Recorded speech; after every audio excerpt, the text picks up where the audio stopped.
No filosoofia teeb mõnikord asjad hästi lihtsaks, kuigi nad võib-olla ei ole nii lihtsad, aga teistpidi põhiprintsiibid ikkagi, et armastus toimiks, on hästi lihtsad, eks, kas on omakasupüüdmatu või omakasupüüdlik. Ja tundemaailmas on samamoodi, et inimene võib väga hea inimene olema, aga olla, eks ju, et erinevad situatsioonid toovad meid erinevasse kohta teaduses. Ütleme, et oled väga meeldiv inimene, aga kui mingi raske situatsioon või keegi ärritab sind, siis pärast on nagu häbi ja mõtled, et huvitav, kas see olen mina.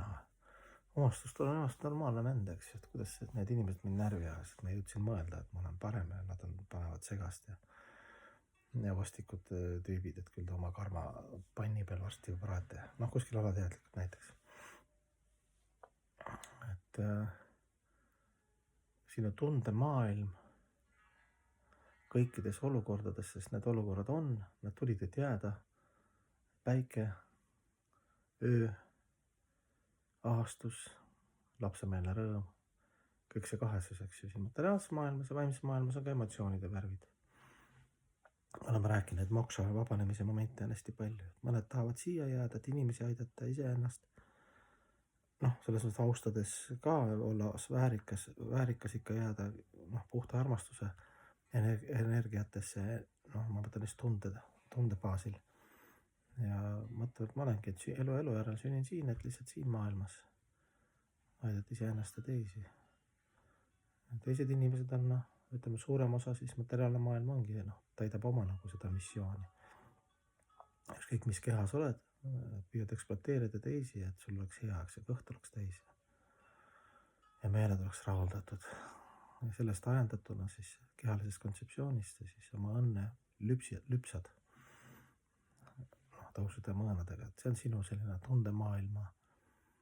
Kui sa oled inimkehas, siis selline taust. Aga eks see filosoofiliselt on tegelikult segamini, et enamus inimesi ikkagi algselt on head, tahavad head olla ja armastada. Aga lihtsalt erinevad perioodid ja nõrkused ja samastamised ja loobid ja samskaarad ja harjumused. Ja näiteks mingi madalam suhtlus, sa tõmbab aeg-ajalt siis ka nagu hoo sisse.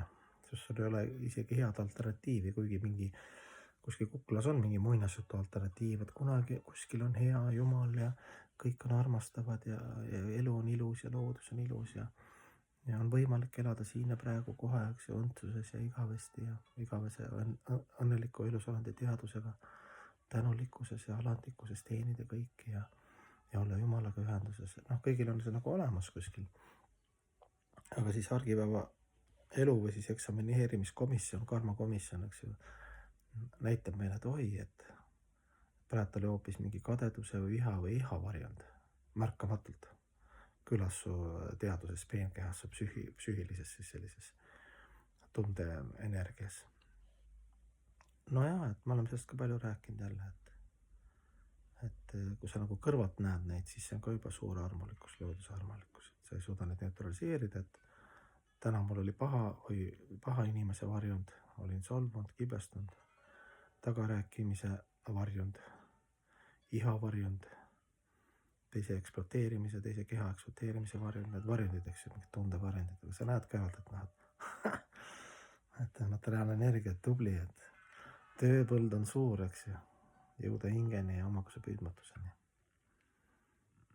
Aga jah, see psüühiline energia ja tundemaailm siis näitab meile väga hästi, kus meie meeleolud viibivad. Ja selle järgi me näeme siis kvaliteeti, oma õnne kvaliteeti, et missugune see õnne kvaliteetide skaala on, kus ta meil asub, eks ju, erinevatel aegadel vastavalt siis tunnetele ka erinevates kohtades, eks ju. Korraks sa oled õnnelik, eks ju, jood selle veintsi ära, eks ju. Aga see on illusoorne, see on intoksiline, vedades, et see on selline aseaine, aga mõnikord ma olen öelnud ka naljaga, et parem on korraks aseaine, kui naine päikseprillidega peab käima, eks, et sa elad tema peal välja oma frustratsiooni, näiteks.